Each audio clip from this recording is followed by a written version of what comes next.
Hello everyone. If everyone could kindly take a seat, we'll get started. Good afternoon, distinguished guests and dear media friends. Welcome to CCG Global Dialogue Events. I'm Lo Yan, the Communication Director of CCG. Today our guest is Ms. Gabriela Ramos, the Assistant Director-General of UNESCO. It's a great honor to have you here. Now, let's warmly welcome Dr. Wang Huiyao, President of CCG, to deliver the welcome remarks and guest introductions. Please.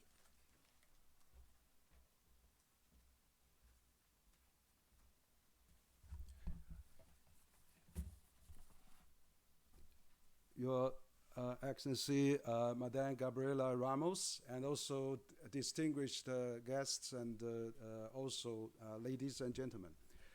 It's really a great honor for me to be here at CCG to welcome Gabriela Ramos, the Assistant Deputy Director General of UNESCO, that visiting CCG, but also visiting China, and also she's going to give us a great speech and also a discussion, and also we're going to have a dialogue with her. So it's really a great honor for me to welcome her and to be at this very special event. CCG Global Dialogue Series has been carried out in the last 5 years, actually. We have a dialogue with hundreds of world leaders, opinion leading experts, but also politicians, statesmen, foreign ministers, and of course government officials, but also think tank leaders. And we're very pleased today that we have another important guest that added to our edition of CCG Global Dialogue series. I'd like to first invite Madame Gabriela Ramos. Madame Gabriela Ramos is, of course, a very distinguished Mexican economist and diplomat, and currently serving as Assistant Director General for Social and Human Science at UNESCO. As we all know, UNESCO is a well-known UN organization and has a great impact throughout the world. So in her capacity, she leads initiative aimed at fostering inclusive and, of course, peaceful societies with a focus on social inclusion, gender equality, youth development, anti-racism, and of course the ethic of emerging technologies such as artificial intelligence and neural technology. So these are very, very new areas that she's demonstrated a great leadership on that. We have a very impressive CV of Madame Ramos. She earned her bachelor degree in international relations from University in America and a master degree in public policy from Harvard Kennedy School. And of course, she has a very impressive career. Madame Ramos began her career advising Mexican ministers of foreign affairs and budget, later co-founding a consultancy enable voting rights for Mexicans abroad and protect Lagom San Inago biosphere. Of course, I began to know Madame Ramos when she was working at the OECD, a very important organization based in Paris. She actually worked as a director for OECD Mexican office, and then she contributed to the major reforms, including the Sego Popular Health Program and Mexico competition laws. And of course, most important, at OECD in Paris, she became cabinet director to the Secretary General Jose Angel Gurria and the organization's first G20 Sherpa, which she often attended G20 summits on behalf of also OECD, and leading the initiative like inclusive growth and oversee strategic reforms and expand the budget by 68% and 88 members countries. So very impressive. I remember quite a few years back when OECD hosted the first international immigration minister meetings. I accompanied the Chinese Minister of National Administration was attending that meeting. we will be well received by all the OECD leaders, including Madame Ramos. And of course, there's more. Madame Ramos was, after a successful career at OECD, she was appointed as Assistant Director-General for Social and Human Science and UNESCO in 2020. So that's very, very important, another organization. And since then, her term has been marked by transformative initiatives aimed at reinforce UNESCO's roles at the intersection of science, policy, and ethics. So there's a quite a big achievement under her leadership. So one of the key achievements of Madame Ramos was the drafting and adoption of the recommendation for the ethics of artificial intelligence in November 2021 by UNESCO 193 member countries. So this is really important, as we know that AI is becoming very important subject of the current international arena, and also gets so much attention. But as a global organization, like under the UN, UNESCO has taken this groundbreaking work and first of its kind globally to provide ethical guidance and development for the deployment of AI.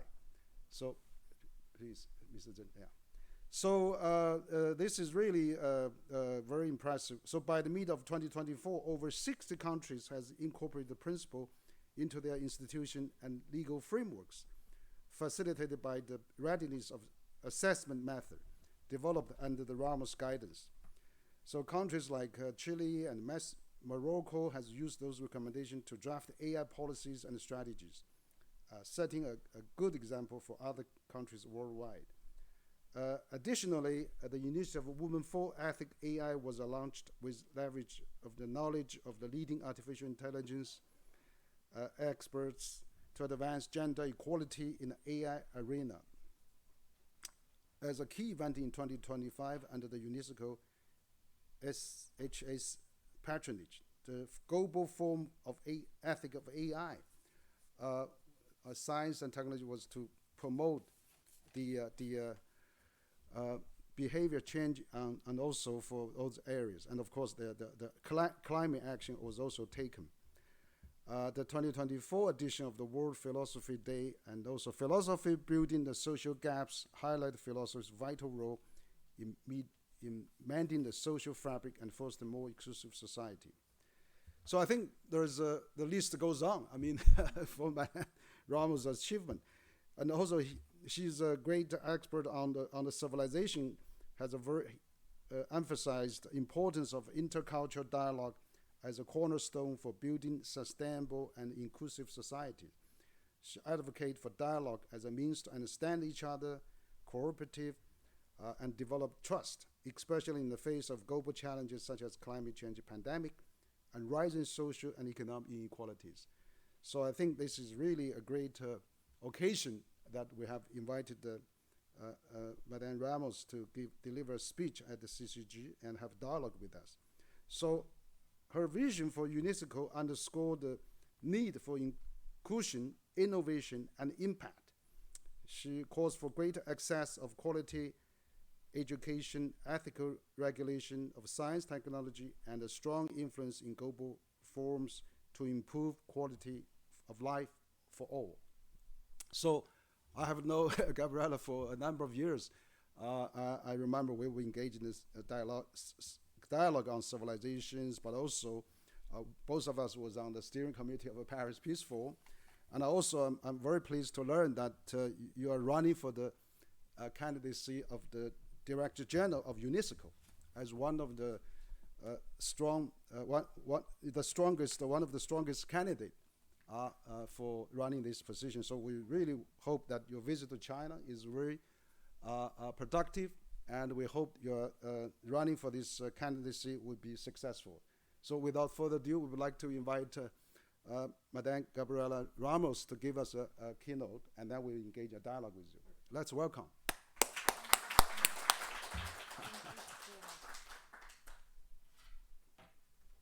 Thank you so much, Henry, and great to see you and to engage in this discussion. I'm accompanied by my colleagues from the Mexican Embassy, Francisco and Antonio, good friends, Ji Sheng, and thank you for that wonderful introduction. It's great to be in CCG, the place to be. I'm looking at all these amazing people that you have had all over the years, and this is really a center that promotes these exchanges that are so necessary today. I come now as a candidate of Mexico for the Director-General of UNESCO, but as Henry mentioned, I have been in the multilateral system for many years, trying to make institutions count, trying to ensure that institutions both at the OECD but now at UNESCO deliver solutions for the challenges we face.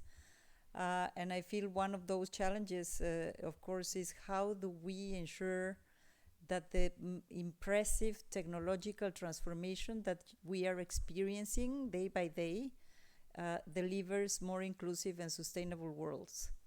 And I feel this is where I would like to start, because at the end, international institutions are now under a lot of pressure. Multilateralism is being called into question. Some major powers are preferring the bilateral or even the unilateral option, when we know that we are so interlinked, we are so connected. All of the challenges that we face, be it inequality or climate or migration or aging or the environment, technologies are global, transcend frontiers, and therefore we need more multilateralism and not less. But that multilateralism needs to be effective. And I feel this is another angle. I just wrote an article at Le Grand Continent, which is one of the very prominent journals in France, reflecting how do we ensure that we are not all the institutions packaged together and put in the waste basket. Because at the end, there are differentiated impacts, there are differentiated outcomes, and there are differentiated successes of these institutions. Yes, there's a lot of need to reform many of the UN system. We have been dealing with it. Needs to be more agile, needs to be more lean, needs to be much more impactful. But there are so many good stories of effective multilateralism that we need also to recover and use it to promote and say, hey, no, not everything is wrong. There are some things that are working well. And one of these experiences is what Henry mentioned to you. UNESCO is very well known for the cultural sites, the World Heritage sites. It's very well known for education. It's less known for science. But we actually were the institution that was established in 1948, one of the oldest institutions of the UN system, to promote cooperation through education, culture, and science. And we have this mandate to promote investment in science, to protect scientists. Again, the environment is not so great everywhere, and to ensure that scientific endeavors are allowed, open, financed, and that we build knowledge that is not constrained by any other issue than the need to reflect on how do we advance understanding of the challenges. And one of the elements of UNESCO is that it has the ethics of science, the ethical framework for science and developments. And this is important because you remember that the Second World War, there were a lot of research that was not very ethical. And therefore, this is the idea behind this mandate of UNESCO. And we were the institution that when the progress in the human genome was so fast, that then we could even clone ourselves or clone the chips. Dolly was cloned. And UNESCO came out with a very powerful message that I feel framed the discussion very nicely of all these technologies, which is technologically you can do those things. You can clone, you can repeat, you can provide, you can morally, ethically, should you? So it's just a question, should we? And this is the same understanding that we carried forward when working on artificial intelligence. And artificial intelligence, of course, is this capacity of the computers because of massive data gathering, because of the computer power, because of the iCloud, because of so many investment that countries like China and the US particularly have made. The computers can really produce intellectual outcomes that sometimes are even much more complex than what humans can make.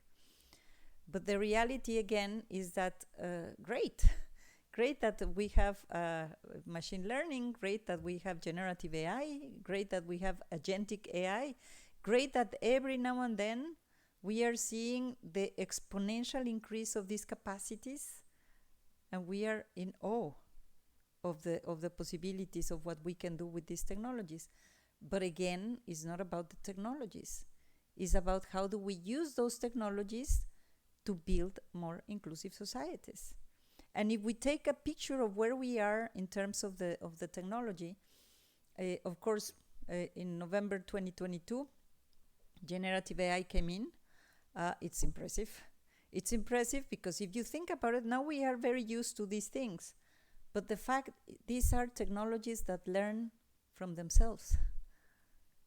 So if you, in one corner of the world, are using one of these systems and you teach them by interacting with them on some information, on some issues, all the world will know about it.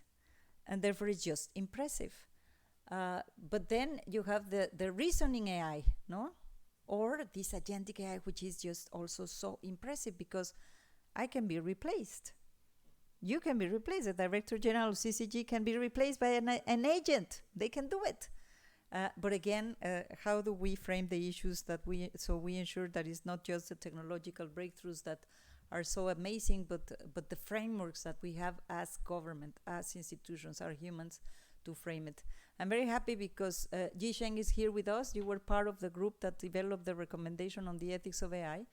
And the beauty of the way the recommendation, this global standard, was developed is that it was not just the economist. I was with the economist at the OECD, and it was usually the staff that would draft the things and then put it to member states to discuss it. In UNESCO, it is different.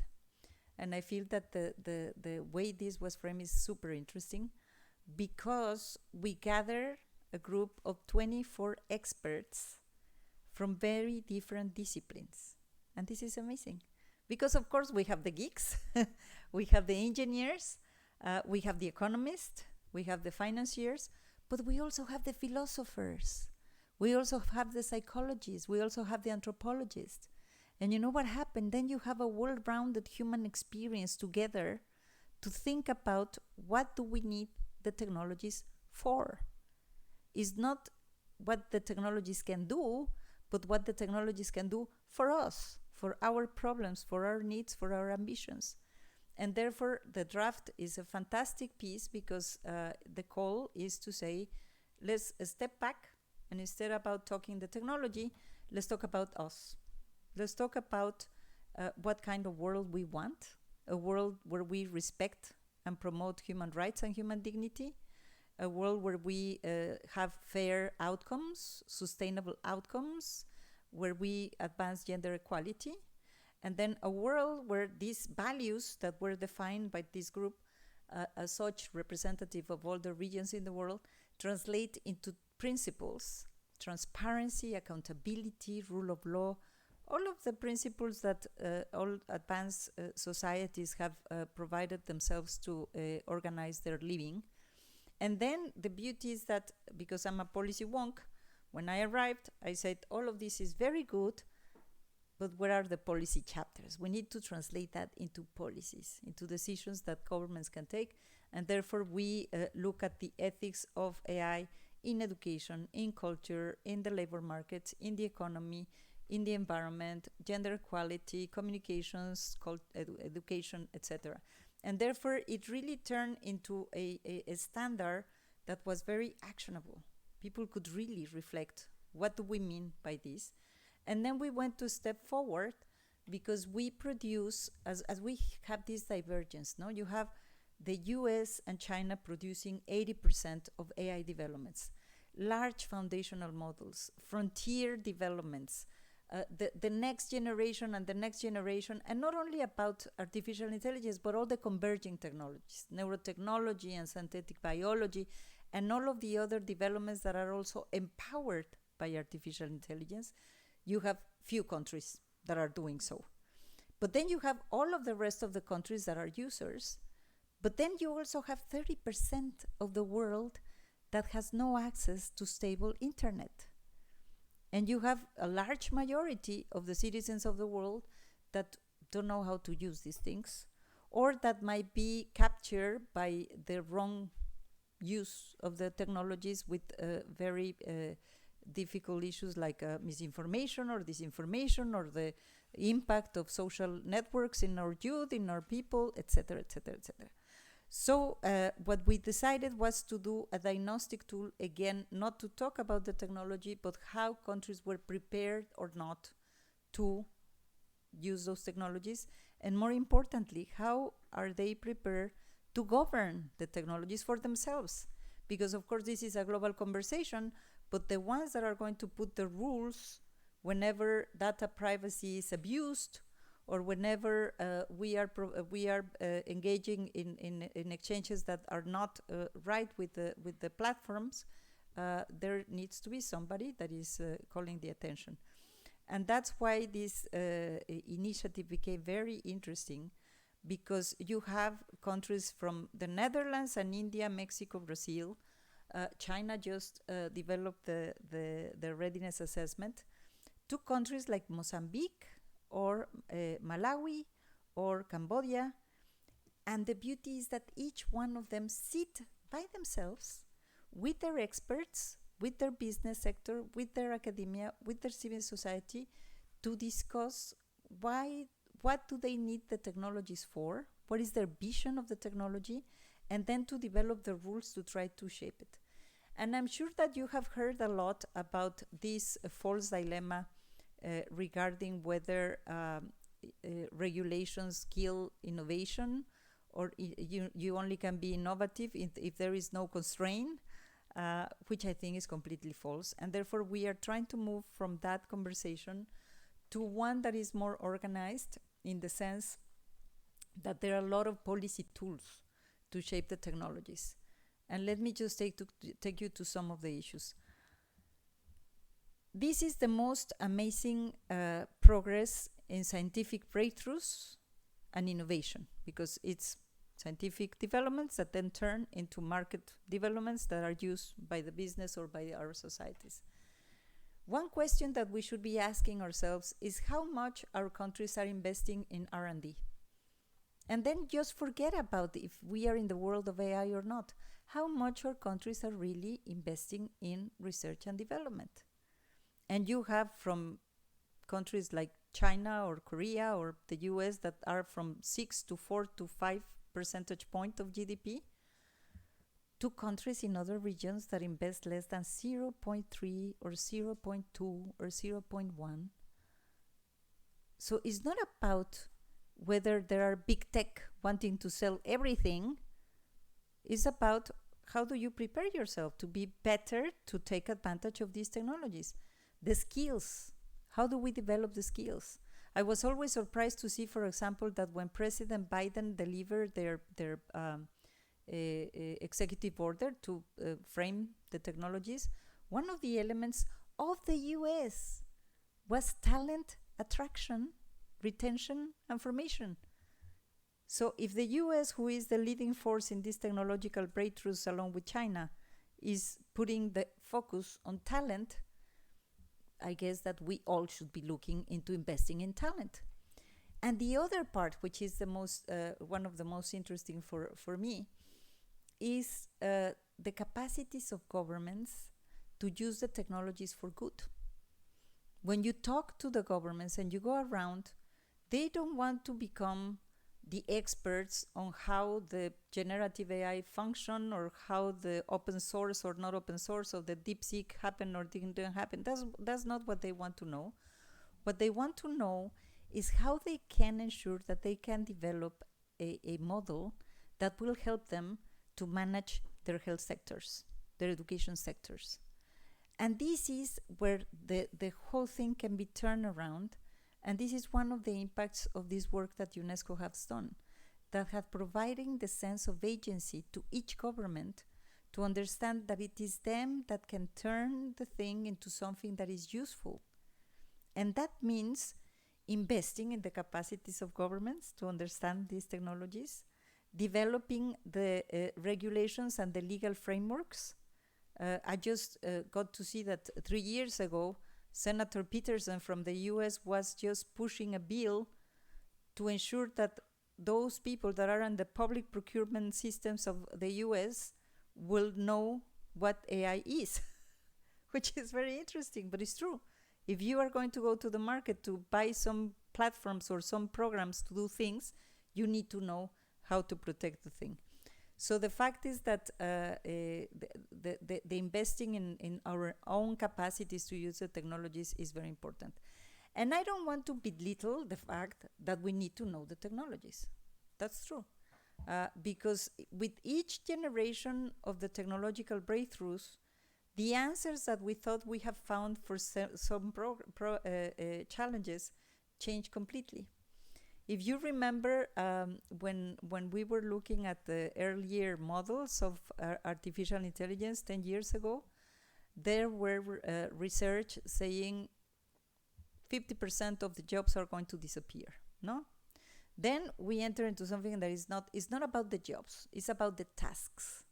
So it's not the whole category, but the task that will be replaced and automated by artificial intelligence. And then we thought, yes, is the task that can be codified. So it will be middle-level skills that are going to be completely replaced. And everybody was very worried because it's going to be the typist, the one that makes the reservation, the thing that is repetitive is going to be codified, and forget those jobs are going to disappear. Well, we were developing policies to protect those people, to upscale them, to invest in their capacity, to do something else for redeployment, for organizational moves to ensure that these things do not hurt people. But then with generative AI, it comes. The level of capacities of these technologies are way higher than just repetitive tasks. And then we come to realize that it's going to be replacing also the white-collar workers. And it might be replacing the lawyers, or might be replacing some engineers, because the technologies can code. And as I said, every now and then, the capacities are increasing. And then new challenges come, because the challenges of being discriminated by an algorithm that is being used to take a decision was almost pushed aside because of the safety challenges. And you remember the AI Safety Summit in the UK, because the reality is that if you have this open source and the capacity of anybody coding, then it can be misused also, and it can be very dangerous. And that's why the Secretary-General established his advisory board, and then we work to get the digital compact. At the end, it's about grappling with the issues. I feel that because of the work of UNESCO, more countries are better prepared to understand how the technologies work, and more importantly, what they need to do. One of the most proudest moments I have as Assistant Director General was when the Minister of Cambodia came. I have not met him because, of course, 70 countries are being worked with teams that we have all over the world, so it's not that I travel to each of the countries, but he was there in the AI Action Summit in France, and he came to see me, and he said, I want to thank you, because you know this work that I did with UNESCO has allowed me to know what I need to do. So that's fantastic. If a minister come to you and say, your work has helped me to understand what I need to do, then we have delivered. I think that's the way it goes. So this is the kind of experiences that I think it would be important that we try to reproduce, that every time we get together in the global community with 194 very different voices around the table, that we get this commitment to frame the issues in the right way. I think that that's exactly what the world has done with the climate agreement in Paris, with the national determined contributions. That's what we did in the OECD when we reformed the international tax system to avoid tax evasion and tax erosion. That's what we have done when we go into rules for gender equality. The only point is that agreements are fantastic, implementation is much better. And this is my experience in life. And so I think I will leave it there so that we can proceed to discuss how to ensure a future with AI that is more sustainable, but also how do we ensure that the international institutions that are called to address these issues globally can continue delivering for good. Thank you so much.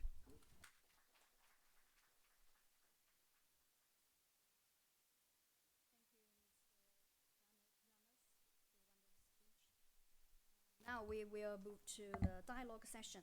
Let's invite Dr. Henry Wang Huiyao and Mr. Ramos for the discussion, please. Good. Okay. Okay. Thank you, Ms. Loyan. So great. We have all the a great audience here. We have also expert Professor Zhang, Professor Zhen, and also embassy staff and many think tank experts and media friends. So. Madame Gabriela Ramos, you made a very good speech just now and outlined a lot of your perspective and ideas how global governance should be carried out, and also AI development, and what's the importance and the contribution there.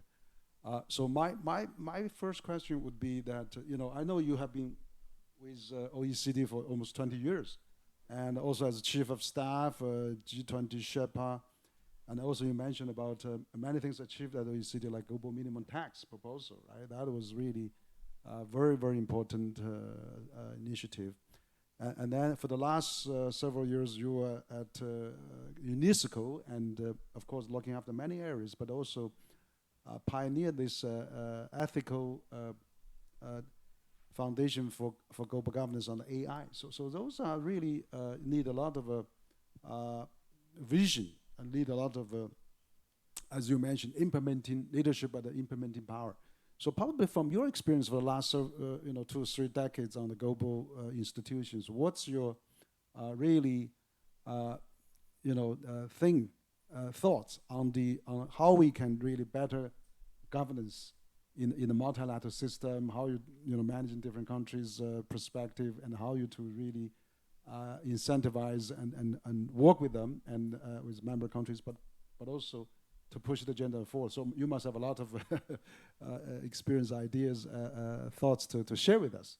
So that would be my first question: how the global governance and multilateral innovation that you've been engaged for the last several decades that can really benefit in the future development of global governance and multilateral system. So, Madame Ramos, please. Thank you so much for that question, because it's true that I'm looking there. You have Arantxa Gonzalez, who was my partner in. She was the WTA Sherpa, and I was the OECD Sherpa. And she told me something that is very interesting. She said, the institution live the life of those that inhabit them. So it's the quality of the leadership of the institutions, is the quality of the engagement with member states, is the quality of the relationship, it is the trust. And at the end, it's about people. It's so interesting because we can think about grandiose schemes and infrastructure, and it's about people. It's about having the good representative around the table that will understand the challenge, that will be committed to find the solutions together, that will be subject to the consensus rule that sometimes is difficult for big powers, because in the consensus rule, you never get 100% of what you want. You will always get 80 or 70 or 60. And therefore, I feel it's very important to have this quality of the environment. And you have quality of that environment when you have trust and when you feel that going through the multilateral setting will deliver better than just going by yourself. And I have been lucky, I might say, that I have, or probably it's also due to the work of my teams, myself, and the leaders that I work with, to have environments and when things were possible. We saw it. First and foremost, what happened with this recommendation? How did it happen? Because for me, it's a best practice, and we should always learn from best practices. First, there was a strong leader. I was very strong. I was pushing, and but then you have this group of experts that gave a lot of trust, because countries felt, in the way the thing was done, that we have representatives from all the regions of the world. It would have been different if we come together and say, okay, guys, I asked my friend that is in the north, now working on these issues, to produce a document. This is it, please discuss it. It would have created a reaction. But because we did it in an inclusive manner, bringing people, I mean, the chair of the group was a South African lady, and then we have China, we have the US, we have Africa, we have everybody together. It gave trust. But then you also need a skillful leadership. And I think this is very important, because what I'm seeing in my campaign trail for the Director General, decisions about heading international institutions are not always taken by merit. And I know, well, I was not born yesterday. I know that there are bilateral considerations, there are geopolitical issues, there are questions of changes, support me here, I support you there. But it would be very important, because the times I have seen when the leadership is strong is also because it's the most capable leadership.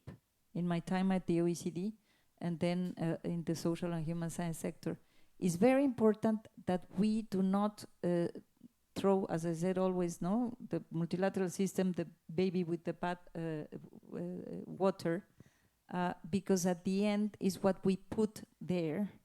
And when members or leaders criticize multilateralism, it should be also self-criticism, because you get what you put, and you get how much you engage.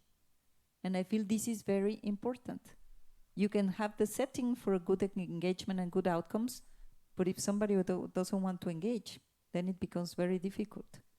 What I have proposed now, because the world is so polarized and so fractured in so many ways, and as I said, not all the main powers want to engage in multilateralism, maybe for the time being we will need to go for a, how you call it, differentiated geometry, in which those actors that really want to push hard, we just run with the ball, and then we deliver. And finally, lots of agility needs to be embedded in the system. International institutions need to be reformed every time. It needs to be a state of mind, because things change. And many times you are full of rules and rules and rules and rules, and become so ineffective that just to deliver on something becomes impossible. So I think these are the elements that I see. Great, Gabriela. It strikes me very deeply. I think you mentioned about working with people. With team, with people. That's very important. Important for the international organization leaders that you engage different countries, different cultures. So I know that you speak Spanish, French, and English, and Harvard graduate. But most important, I think, while you're working at the OECD, I had a first-hand experience to see how that engaging in different countries, and now at the UNESCO with even more members. So that kind of engagement capability with the people, with the country, it becomes so important. And second, I agree with you that the reform, we just can't really stand still. We have to go forward and innovative and push things forward, particularly in the today's very complex environment. So my second question would be, how did you come with this ethical, studies and research and policy arena of AI. As we all know, AI is developing rapidly, and it's also a competition among many countries, and it's also very uncertain. There's a risk. There's a closed system now. There's a open system, and then you can see a really fierce competition among major countries. But of course, so in the modern geopolitical conflicts, we see AI deployed. You see drones, you see AI operations everywhere. So in the future, we could, there's also many issues, ethical and safety risk and privacy, many things. So how did you come about on this issue? And as an international organization of the UN, to really look at those cross-border safety, ethical, the global standards, we need a global governance initiative on that. So we'd like to know where that initiative comes from and how that really has impact the development of the AI arena in the world. You're completely framing this in a very nice way, because at the end, it always seems that we are in a catch-up game, no? We finally understood the way the black box was producing something, and suddenly the whole foundations of how the models were developed and changes, no? We were thinking about ensuring quality data to avoid discrimination, or to avoid that the system or the whole model is wrongly built, and suddenly you have synthetic data, no? Or suddenly you're scrapping the web, and therefore, what kind of conversation are we having about data if you're scrapping the web? And then we're starting to talk about sources. And there were no quoting of the sources. Now there's some quoting of the sources, but the quality of sources. So if you go in trying to understand the technologies, there is always the catching up, because it's very complex. And not all of us are experts on technology. But that's why we need to broaden the discussion, to put back the sense of agency in those that need to deliver for people. And in that sense, the best way I found to do that is to think about the outcomes and the impact of the technology. Because in that way, you are not trying to just define every single topology of what can go wrong, because I feel that's a very, very difficult. Of course, there are institutions that are doing it, and it's good, because then we learn. These institutes that were established by the US or the UK or Japan, China has many experts doing it to try to understand where things can go wrong, and to put the systems into test to ensure that we know how to control the downside risks, which is fine. But for me, it's easier to think, okay, if I use an algorithm, as the Netherlands did, to help me administer better all the social welfare system and to avoid abuse. And then I develop my algorithm, and it's fine. I mean, that's proprietary coding, that's fine. But then I get to see that thousands of migrants are being affected negatively. Then we say, excuse me, something is wrong with the model if you are just targeting migrants and cutting off their benefits. And it happens that it was biased. It happens that it was an overrepresentation of migrants as abusive possible. Then, in that very moment, you need to be able to ensure accountability.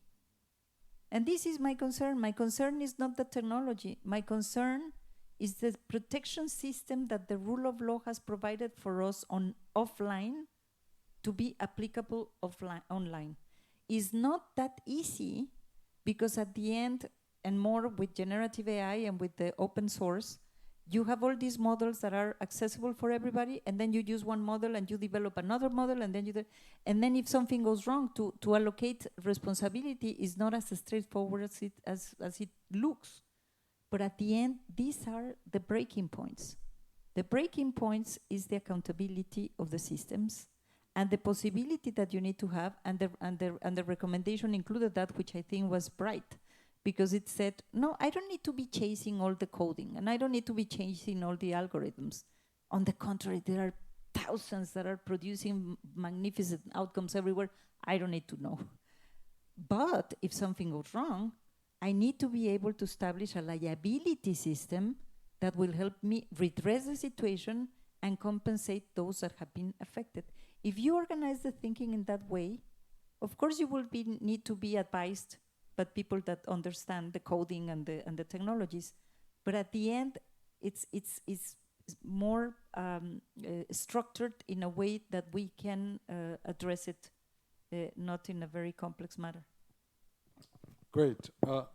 Good. Okay. So my my final question before I open to our expert and our friends is that UNESCO is about culture, education, civilization, and all those soft power, using Harvard professor Joseph Nye, who just passed away, and as you are also a Harvard alumni.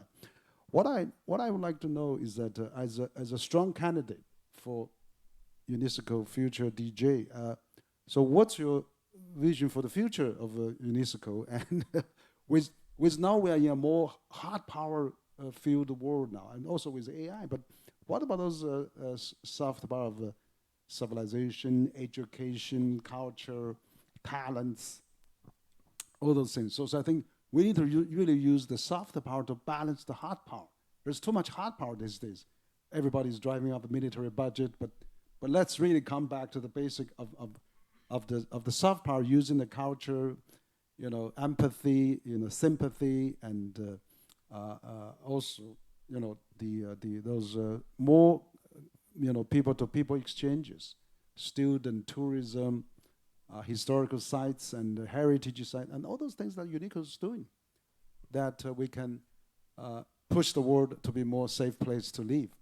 So that'd be my final question. Well, I would say that it's a safe place to push for multilateralism, which is very interesting, because I was at some point as Sherpa of the OECD, in charge of tracking trade measures, in charge of tracking the financial crisis and the financial system meltdown and the financial reform and the tax reform. I'm very happy I'm not now because it was tough enough. I feel that this is the time exactly to enhance the impact of UNESCO, because UNESCO proposed exactly what you say, another way of connecting humanity in a shared vision, because culture, education, science bring us the definition of what means to be human. And it's not trade, it's not exchanges, it's not the maximization of profit or revenues. It's exchanging who we are, where do we come from, where is our history, where is our memory, where is our common future, what makes us the same as humans? Well, creativity, learning, exchanging. And I feel these are very powerful tools, as you say, if we deploy them in the right way. Because again, as I said in the beginning, it's all about humans around the table that are joined into really sharing the urgency of delivering for good. It's the same on the other areas. And so what I want to do is to have UNESCO doing a quantum leap of the kind of services it has provided in the last years. First, to continue building the question of the technological transition and doing it in a really much more human values based, because that's gonna divide us more, or it's gonna bring us together more. No doubt about this impact, because the technology is redefining the whole societal engagement and economic activities and everything. But then education, but stepping back, education for what? For the past decades, education has been the platform that will equip young people to get a job, to be competitive, to have individual success. No, I think we need to go back to education for citizenship, for peace, for critical thinking. And it's very interesting because these tools that are important for the societies living together are also the tools that will help us master the technology. Because this critical thinking, this consciousness of what is the impact, the outcomes, it's very important. So education, quality education, but broader in the sense of what kind of humans we want, which is not only the homos economicus. Culture, fine to register the heritage sites, but I would love to have more investments in culture and to bring culture to life, to take it out of the museums and to engage people with creativity. Because sometimes when I came to China in the G20, every time the Sherpas will organize a huge presentation of the music, of the dances of the different regions in China. My God, you feel Chinese. You're sitting there, you're looking at that, and you're like, that looks very Mexican in certain ways or not. I think that we need to bring a culture more into our development paths. And this is what I call the inclusive part of my program, because my program is inclusiveness, innovation, and impact. The second part on innovation is to really, really take advantage of the quantum leap that scientific endeavors is having for some countries to benefit everybody. And to ensure that we have open science and that we protect scientists and that we protect freedom of speech. Because the problem is that we're having this mounting protectionism, protectionism, yes, populism, dogmatism, ideology, digital platforms that are not helping, misinformation, and I think that freedom of speech and thought is very important. And by the way, we just got the ethics of neurotechnology recommendation approved, so I'm very happy. And then the final point is impact. Impact, impact, impact. So inclusion, inclusiveness, innovation, and impact. That's my proposal for the UNESCO of the future. Great. Inclusiveness, impact, and also a very good way of making future UNESCO even more influential in the world and more beneficial to the world as well. So appreciate Gabriela, really very candid but also warm comments. And now I'd like to ask our expert we had today, perhaps maybe Professor Zhang from University of Political Science and Law, and I know you're a professor on the Data Law Institute, but also an expert on artificial intelligence. So what's your comment or question for our guest, Madame Ramos? But also after that, I ask Professor Zheng to also to raise the same question. Yeah. Thank you, Ms. Ramos. It's a really great honor to meeting you. Let me introduce myself. My name is Zhang Linghan, and I'm a law professor from China University of Political Science and Law. And also, I am the colleague with Professor Zheng Yi. We are both the member of a UN high-level advisory body on AI, and we are the two Chinese members. And I'm very happy to be here because during our work in the UN high-level advisory body on AI, we sought out all the very influential AI global initiatives. And we noticed the earliest one is the OECD AI governance principle, and the second earliest one is the UNESCO AI ethical code. Oh, the first time I know it's all initiated by you. It's so honored to meet you and to have this opportunity to have a conversation with you. And my question is also about the UNESCO's future, and I wish you good luck to your running of the DG. I really like your slogan, inclusiveness, innovation, and impact. As you mentioned in the beginning of your speech, you mentioned that UNESCO is very famous for the world heritage and very famous for the civilization culture, but not that famous for the science.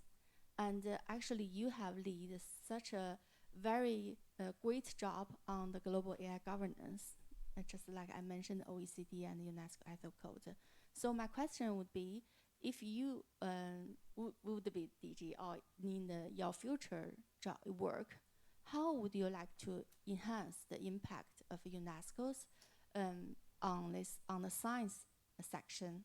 I mean, you have done so much great job led by UNESCO and exert such a great impact on the global AI governance.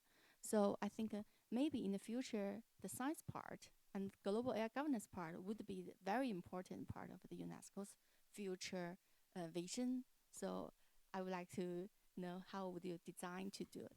Thank you. Perhaps Professor Zheng could also.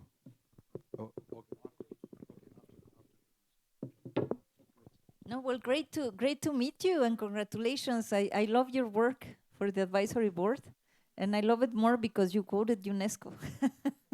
It was great. You made an amazing job with those two reports, and also the contribution that you did to the Global Digital Compact. So congratulations. I think that the science, first and foremost, international organizations can help to set up the agenda. I think that science is not as visible as it should, and scientific operation is just somewhere down the road. We do it sometimes. It's time for us to call countries accountable for their science ecosystem, for the investments in science and the protection of scientists.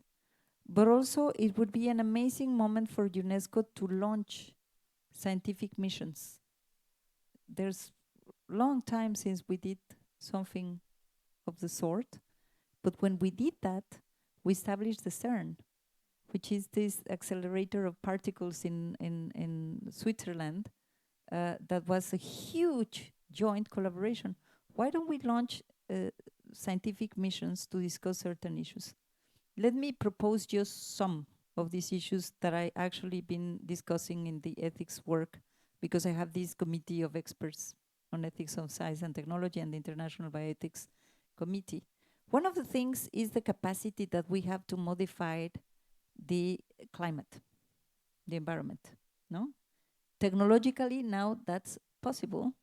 And some institutions, particularly in the US, are looking at the way, if you remember when Iceland got this volcano erupting, and then it covered the whole world with the particulars that were prevented the worst solar rays to come in. And then it get these ideas for scientific people to say, oh, we can do that. And if we do that, maybe we have another possibility to control the climate change.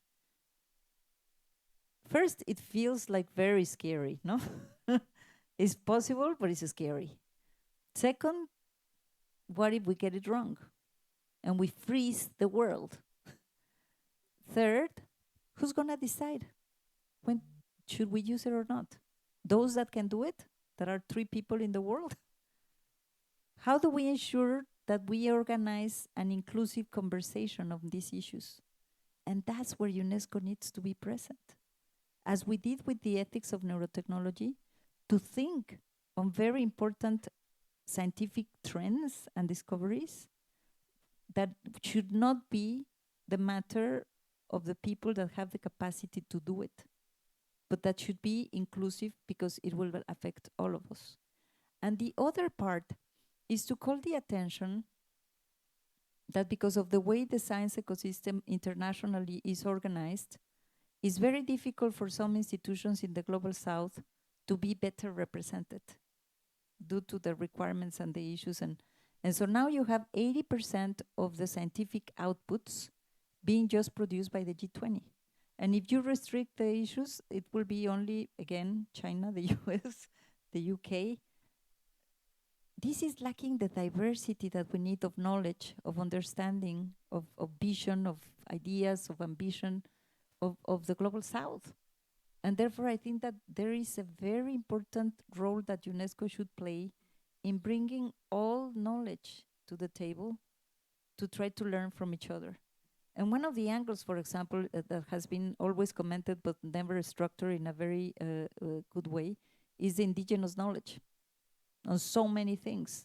How do we codify that? How do we bring it together? There's a full scope of issues that UNESCO should be doing. And I don't mean to duplicate work of other institutions. The OECD is producing the most incredible outlooks on science. That's perfect. We are producing an amazing report every year on women and science. That's our leading thing. Let's cooperate among each other. And then the other part is how do we bring notions and publications that will change the way we think about things. I was enjoying my time in the social and human science sector because I would bring thought leaders that will propose the most incredible things that you wouldn't even think. We brought, for example, Hartmut Rosa, who is a philosopher, to deliver his speech on the new social energy. I have never ever talked to a philosopher that way. I don't even know if all the auditorium understood what he was saying.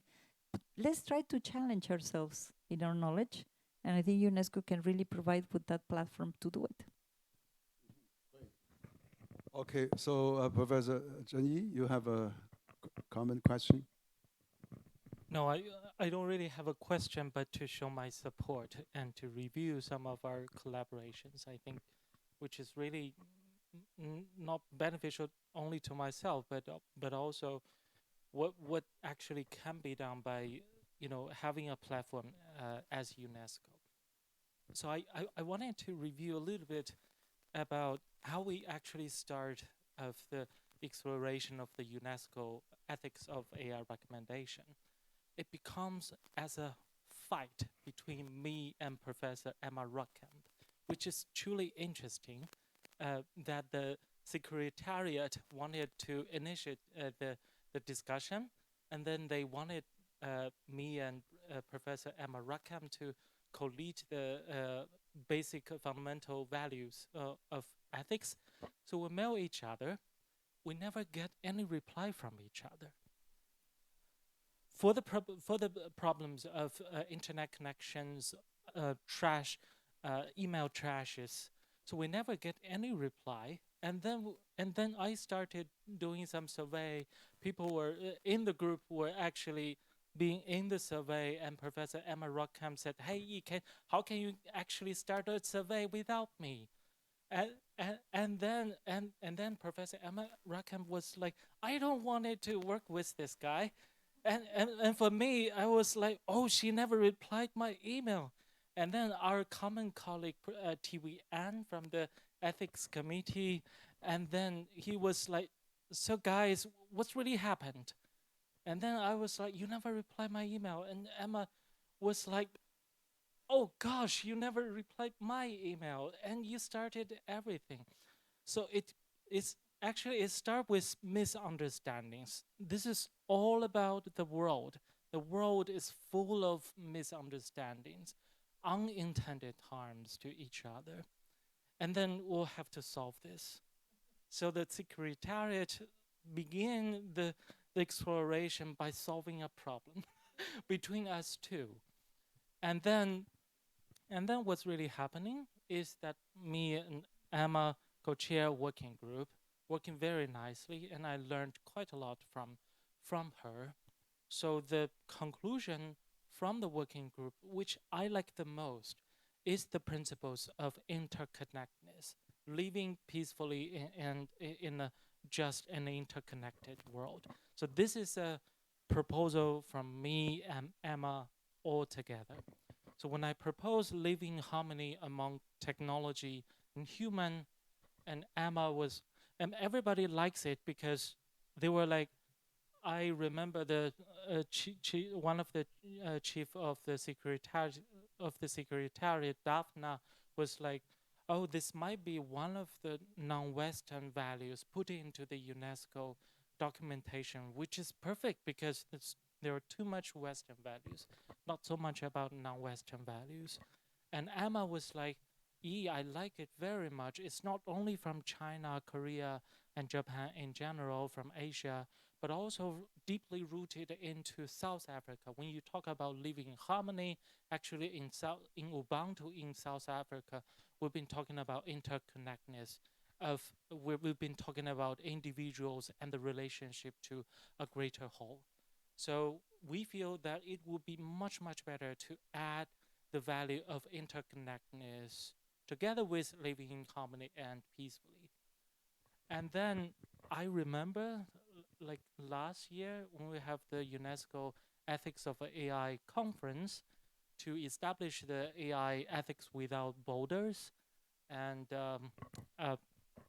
Gabriela had 2 candidates working with her. So she selected 1 boy and 1 girl. The boy is me, and the girl is Emma. So now we've been very close friends. Now we, for international travels, so I always got emails from Emma. And so she was like, will you attend this? And I was like, I'm in. So she will participate that. Last year when I invited Emma to the World Internet Conference, a China-based international organization, to actually participate in our AI safety and ethics program. So the guy got too much work for Emma, and Emma said, I quit. I cannot, take this. And then I emailed Emma by saying, can you just, stay with the team just to support me? And I don't give you a must work. It's all about your choice. And Emma was like, I'm only staying for you. This is the only reason why I can show my support. So we become starting as to fight with each other, and then to actually draw a conclusion of living in harmony and interconnected world, and to support each other. So I think this is something which I learned from the UNESCO trying. And then Emma was like, although we're very different, I still wanted to collaborate with you. And then I was like, can we just stop as, although we're very different, why you think that we're very different?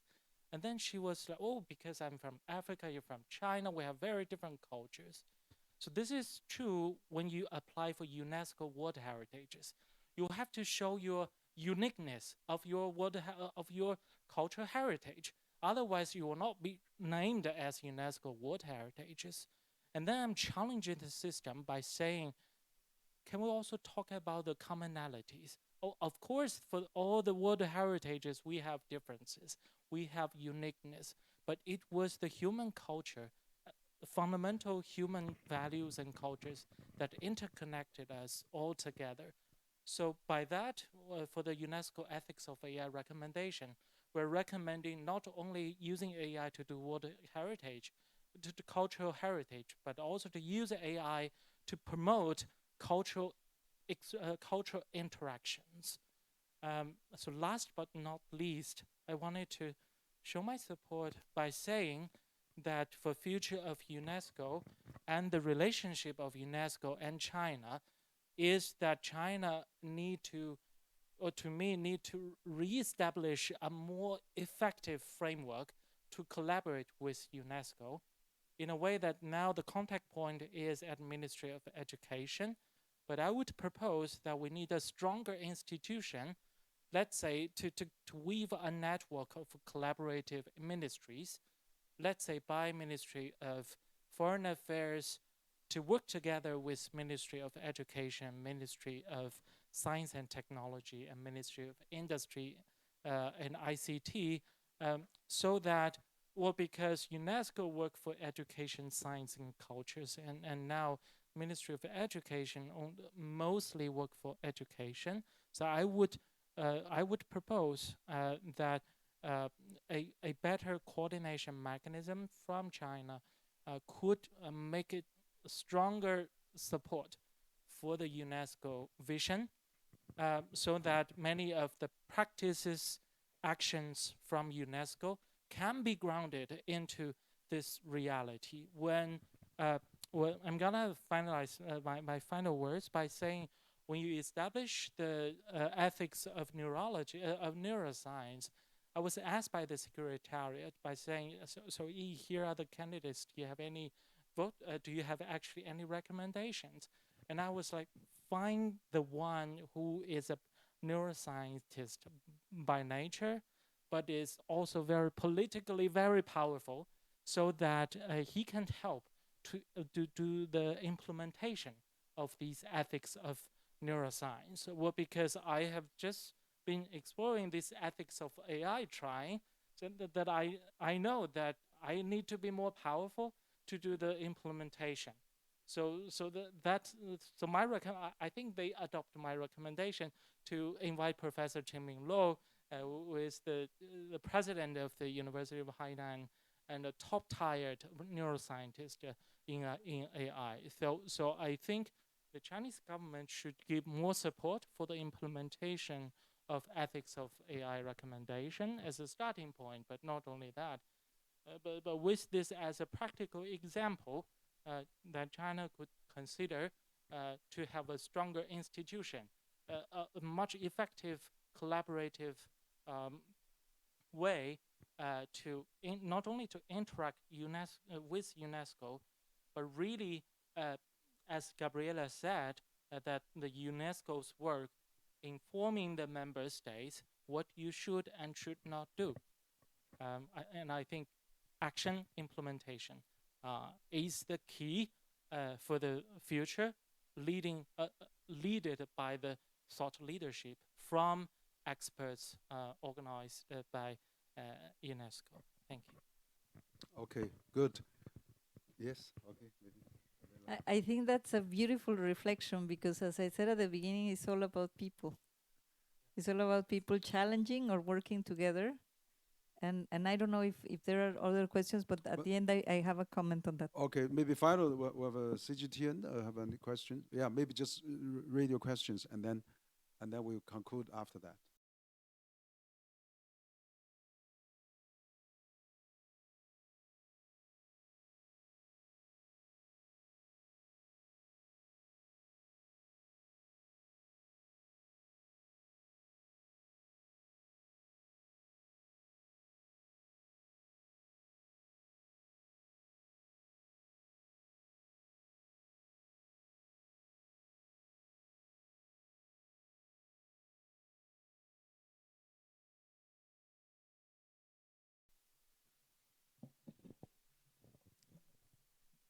I think that's, if we get the relationship between the technology and the educational systems right, Yeah.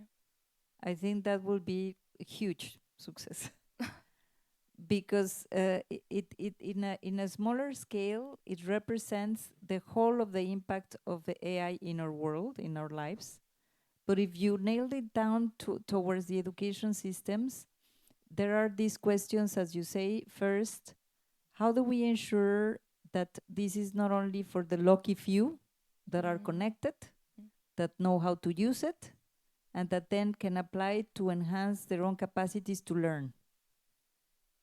This is at an individual level. But then is the school system, professors, teachers, that might be able to be prepared to use it and to enhance the learning experience of kids, or not, because they're completely alien to any technological device.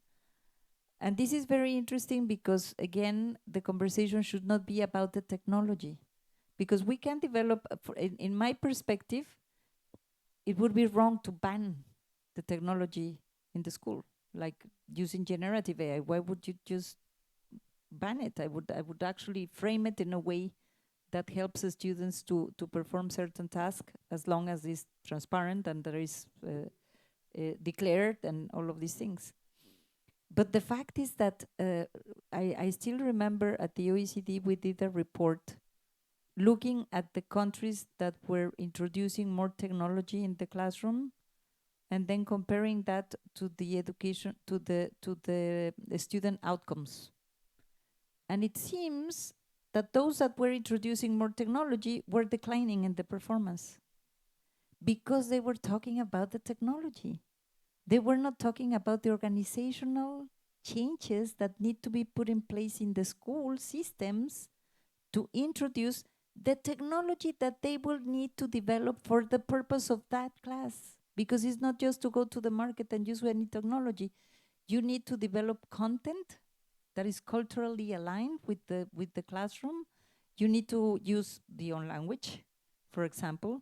You need to even use visuals that are appealing to the kids of the certain region, country. And therefore, it's like when you introduce technologies in the businesses, it's not about the technology, it's about the changes inside in the mindset of the leaders of the business, in the capacities of the workers, in the infrastructure that you need to put together. And therefore, what we say about introducing technologies in education is about reforming education to use the technologies. Because at the end, you cannot, and this is the case, if you are trying to prepare the kids just to deal with generative, well, generative is now the past, no? There will be something else. What we need to teach them is adaptability, is anticipation, is resilience, is all of these elements that will help them to navigate a very rich technological environment without losing sight that what we're doing is to enhance the learning process. And then, to your point, the final issue is not rocket science. If you have schools that are lagging behind, invest more in those schools. If you have countries that are lagging behind, invest more in those countries. So it's not rocket science, but sometimes it looks like it's very complicated. But very good question. We have the guidelines for introducing AI in the classrooms, but again, it's training the teachers, preparing the school, doing the content, culturally aligned, etc., etc. Okay, thank you. Good. So probably we're running out of time, but I think we had a very good discussion this afternoon. We had Madame Gabriela Ramos. You know, she made a special trip to China to also. I mean, I know you've been here before, but this time as in a capacity of Assistant Secretary General, but also running for the future Director-General on this UNESCO important organization. To let us know your ideas, your experience, and of course your vision for the future, the UNESCO, but also all the innovation and leading works you have done in the past. I think this is really a great occasion for all of us to understand better your perspective and also your insights. So this is really a very good discussion, and then also we want to keep this into part of the CCG Global Dialogue, which has been running for the last 5 years, and dialogue with almost 100 global leaders and experts and also politicians. So it's really great.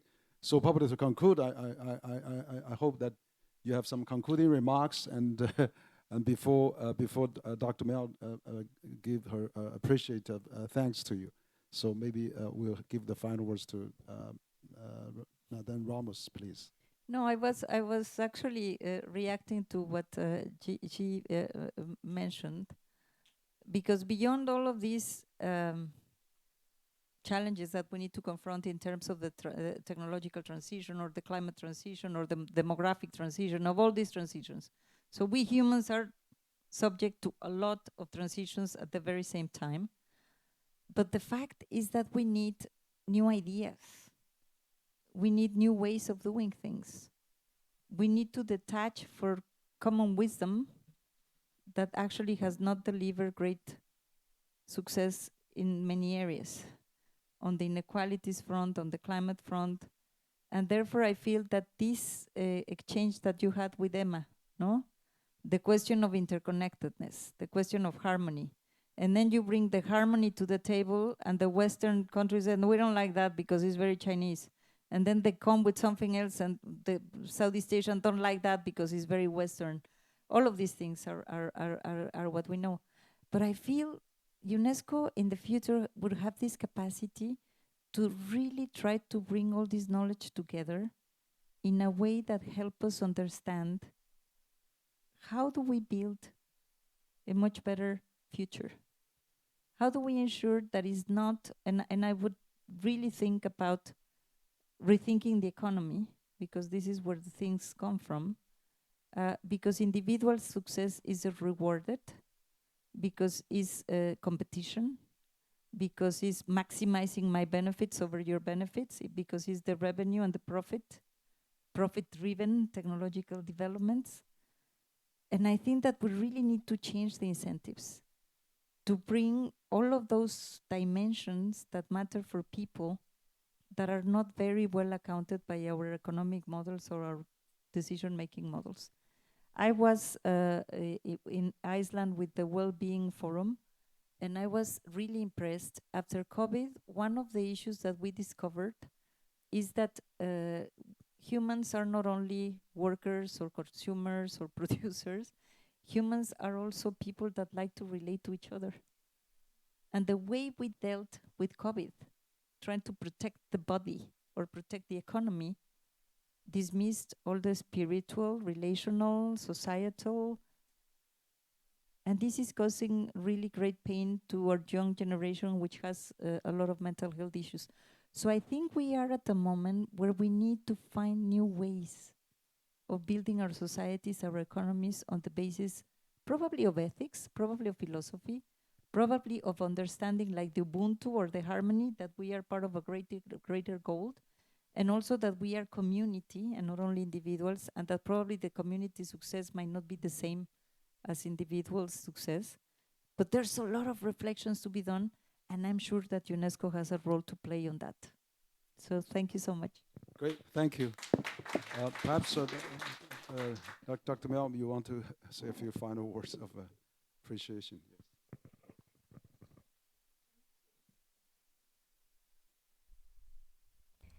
Thank you, dear Madam Gabriela Ramos, and your wonderful speech about this very important topic. We know this topic is such significant as it's a future-driven topic and open question to all the human beings. For every individual are so important. So highly appreciate what you said, and you brought a lot of stimulating new idea to us. And also we get together to understand this topic deeply. And we so much thank all of our experts from different places to participate today's dialogue. And dear Madam Ramos, do you know this is a fantastic dialogue series? Henry conducted a lot of dialogue with people like Lauren Summers, a lot of those people, distinguished people, and Joseph Nye, and many of those distinguished guests from different countries on the global governance. But today, I was so impressive about what you said about AI. That is fantastic answers and open question to everybody. Highly appreciate again, and thank you all of you participated today's CCG Global Dialogue, and we are so honored to have you again. Thank you all very much, and the distinguished expert like Professor Zheng Yi and Lin Han from China, as they are also the great senior experts on this topic. But CCG would like to engage more. UNESCO, this is a wonderful platform for the public goods, not just about culture, civilization, and AI, the new technology. It's a great question and topic. We would like to continue further discuss this again. Thank you all. Thank you.